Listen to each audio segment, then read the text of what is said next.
ये भी कहिएगा, आपने बहुत उतार चढ़ाव आपने देखे, और चले आप उस बहुत पीछे ना जाएं तो नवाज शरीफ की जब परवेज मुशर्रफ का दौर था वो आपने देखा था, 11 साजिश के, इस बार चले गए, मुशर्रफ का दौर आ गया, फिर पीपल्स पार्टी, सारे ये जो उतार चढ़ाव आपने देखे हैं।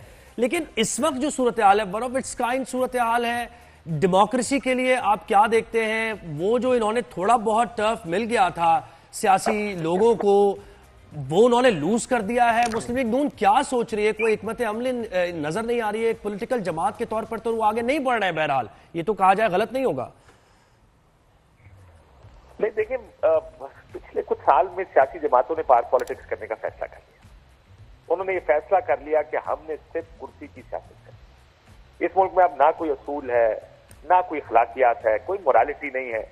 सियासी जमातें अब इस बुनियाद पर फैसला नहीं करती कि हायर प्रिंसिपल्स क्या कहते हैं, डेमोक्रेटिक प्रिंसिपल्स क्या है, रूल ऑफ लॉ किधर है, ह्यूमन राइट्स के लिए खड़े होना, नॉट एनी मोर, मीडिया की आजादी के लिए खड़े होना, जो प्रिंसिपल्स दुनिया में माने जाते हैं। हमारे मुल्क में सियासी जमातों के लिए यह असूल नहीं। सबसे बड़ा असूल यह है कि कुर्सी, ताकत और उस ताकत के लिए कुछ भी करना। उसकी सबसे बड़ी वजह जो आपने कहा ना, डेमोक्रेसी आज कहां है, तब उसकी एक बड़ी वजह यह कि तहरीक-ए-इंसाफ इतनी मकबूल हो गई कि सब मिलकर भी उसका मुकाबला नहीं कर पा रहे, क्योंकि तहरीक-ए-इंसाफ को काटना, उसको खत्म करना मुश्किल हो रहा। आपने देखा 8 फरवरी से पहले क्या कुछ नहीं कर दिया, यानी 9 मई के बाद पार्टी तोड़ दी, लोग प्रेस कॉन्फ्रेंस जत्थों के हिसाब से प्रेस कॉन्फ्रेंस करके लोग पार्टी छोड़कर चले गए। लोगों का ख्याल था खत्म हो गई, इमरान खान को सजाएं दी, जेल डाल दिया कि पार्टी खत्म हो जाएगी, बल्ले का निशान ले लिया। किसी को पता नहीं था कि कौन तहरीक-ए-इंसाफ के टिकट पे लगने वाला, लेकिन लोगों ने को बैंगन, गदा गाड़ी, जूते ढूंढ ढूंढ के वोट डाला। तो उनको एहसास हुआ 8 फरवरी को कि इस माइंडसेट को हराना बहुत मुश्किल है। अब वो हाइब्रिड जो निजाम है, उसको लगता है कि किसी एक का सर्वाइवल हो सकता है। या तो निजाम सर्वाइव करेगा जो सारे इस वक्त सरकार में बैठे हैं, हुकूमत कर रहे हैं इस मुल्क पर जी, या अगर वो बाहर आ गया तो ये सारे जाएंगे। तो इस वजह से ये सारे इकट्ठे होकर ये प्रिंसिपल्स, डेमोक्रेसी को साइड पे करके कोशिश ये कर रहे हैं उसको खत्म कैसे करें। अच्छा, लड़ाई ये बन गई जिसकी वजह से आप ब्रुटैलिटीज देखते हैं, लोगों के घरों में घुसना, बीवी बच्चों को उठा लेना। ये नॉर्म क्यों बनती जा रही है? कब हमारे मुल्क में ऐसा होता था? क्योंकि वो दस्ताने उतर गए, लोग नंगे के सामने आ गए कि नहीं, इसको खत्म किसी कीमत पर भी करना है। देखिए, डेमोक्रेसी ऐसे नहीं चला करती। जमहूरियत में दूसरों को स्पेस दी जाती है।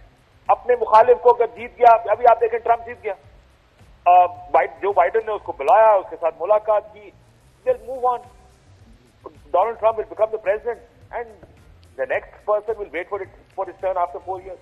Right. हमारे मुल्क में क्यों ये बदमाशी बन जाती है कि हमने अभी इसको निकालना है, अभी इसको जेल में डालना है? इसको छोड़ना पड़ेगा अगर आपने आगे चलना है। इस मुल्क को अगर आगे चलना है, इस जमहूरियत को मजबूत करना है, तो सियासतदानों को किरदार अदा करना पड़ेगा। वो जो दूसरे हैं उनको तो नहीं है जमहूरियत से कुछ लेना देना, बिल्कुल, लेकिन हमारा तो सियासतदान ही इसको सबसे ज्यादा कमजोर करता है। जी, काशिफ साहब, ये बताइए कि बड़े अहम लोगों के भी इस्तीफे आए कल, और कहाँ जाते हुए देख रहे हैं आप? और भी इस्तीफे आएंगे? Does that do anything to the party? You know, basis उनकी स्ट्रॉन्ग है लेकिन इस्तीफे भी आ रहे हैं। जहाँ आप बात करते हैं आवाम की फेवरेट पार्टी है, लेकिन उनकी विद इन द पार्टी बहुत कॉन्फ्लिक्ट्स नजर आ रहे हैं, तो इसको कहाँ जाते हुए देखते हैं आप? देखिए, इससे पार्टी को कोई फर्क नहीं पड़ेगा। सलमान राजा साहब अभी रिसेंटली पार्टी में आए, दूसरा साहबजादा साहब ने इस्तीफा दिया, उनका भी पार्टी के साथ तो नहीं, वो तो सुन्नी ताज काउंसिल थे। बैरिस्टर गौर चेयरमैन है पार्टी के, वो कब पार्टी में थे? साल 2 साल पहले पार्टी से थे। वो तो पार्टी की पूरी, जब आपने सेकेंड थर्ड टीयर उड़ा दिया या जेल में डाल दिया, सजाएं दे दी, या वो टूट गए सारे, तो नए लोगों को बना दिया गया पार्टी चेयरमैन, सेक्रेटरी जनरल। अब पार्टी के अंदर एक कॉन्फ्लिक्ट शुरू है। कॉन्फ्लिक्ट ये है कि पार्टी चलाएगा कौन, पार्टी चलेगी कैसे? फैसला आखिरी इमरान खान ने करना है, लेकिन सियासतदान बुशरा बीबी के रोल से ज्यादा खुश नहीं। जो सलमान राजा साहब का इस्तीफा है, वो इसी वजह से बड़ी सख्त जुबान इस्तेमाल और अल्फाज इस्तेमाल किए बुशरा बीबी ने, जो पार्टी मीटिंग हुई थी इन लोगों के लिए। सियासतदान या पॉलिटिकल कमेटी ये कहती है कि हमारा ये फैसला था कि संजानी में रुकना था। जी जी, अच्छा साहब, आपने इसको एनालाइज किया? बिल्कुल, हाँ, यही जो संजानी में रुकने का फैसला, इसको आपने एनालाइज किया? क्योंकि देखें, आपका जो ओपोनेंट है, सियासी हरीफ है, आप उन लोगों को निशाना बनाते हैं जहां से स्ट्रेंथ मिल रही होती है। तो हुकूमत के भी वुज़रा के मौक़िफ़ हमेशा बुशरा बीवी पर उन्होंने तनकीद की है, उन्होंने स्पेयर कर दिया पार्टी की दीगर क़यादत को, उस पर कोई तनकीद नहीं हुई है। और संजानी में बैठने का, आपने जो इमरान खान की अभी तक पॉलिटिक्स देखी है, आपको इस बात पर यकीन होता है कि जितनी एग्रेशन के साथ वो पॉलिटिक्स करते हैं इमरान खान साहब, क्या वो इस बात पर राजी होंगे कि हाँ संजानी में बैठ जाएं, जाके 5 से 8 दिन गुजार लें और खुद ही आप टूट जाए, बजाय इसके कि वो फाइनल कॉल से तो रिलेट डी चौक ही करता है। तो बुशरा बीबी टो कर रही थी इमरान खान की पॉलिसी, लेकिन जो क़यादत थी वो हीट बर्दाश्त करने को तैयार नहीं है जो खान साहब इस वक्त बर्दाश्त कर रहे हैं। ये वजह है कि उनका बहुत कुछ है स्टेक पर और उन्हें पता है कि जो कार्रवाइयां हो रही हैं बड़े कट थ्रोट और बड़ी यानी किसी को टॉलरेट नहीं किया जा रहा। क्या समझते हैं, ऐसे एनालाइज किया आपने इसको?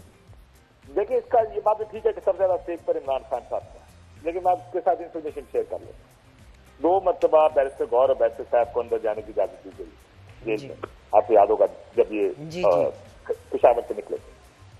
अली अमीन गंडापुर से फोन पर बात भी कराई थी। अब ये तमाम लीडरशिप का ये कहना था कि खान साहब ये कहते हैं कि संजानी में बैठा है। मैंने आपको ये एक 2022 में जब इमरान खान साहब मई में आए थे, उस वक्त भी उन्होंने कहा था मैं डी चौक जाऊंगा। अब याद होगा अदालती फैसला भी था वगैरह वगैरह, उन्होंने कहा मैं डी चौक जाऊंगा, लेकिन उन्होंने बाद में डी चौक को नहीं गए क्योंकि उन्होंने कहा बहुत ब्लडशेड होगी, इसलिए उन्होंने ना जाने का फैसला किया। मे भी इस दफा भी ये मुमकिन है कि उनको लगता हो कि हुकूमत बहुत सख्त रवैया, ये सब गोलियां चलाई हैं इन्होंने कि बहुत सख्ती करेगी हुकूमत, तो इस वजह से शायद वो इस बात पर मान गए हों कि संजानी रुकना है। लेकिन बीबी का ये ख्याल था, बुशरा बीबी का, कि उनसे जाती गुफ्तगू जब तक नहीं होगी इमरान खान की, उनको फोन नहीं आएगा, वो नहीं माने। वैसे काजी शेर अफजल मरवत ये कह रहे हैं, शेर अफजल मरवत का बयान है आज अखबार में वैसे भी, कि उन्होंने कहा कि खान साहब नहीं माने थे, संजानी की उन्हें ऑफर की गई थी हुकूमत की तरफ से, खान साहब नहीं माने थे। शेर अफजल मरवत ने कहा ये।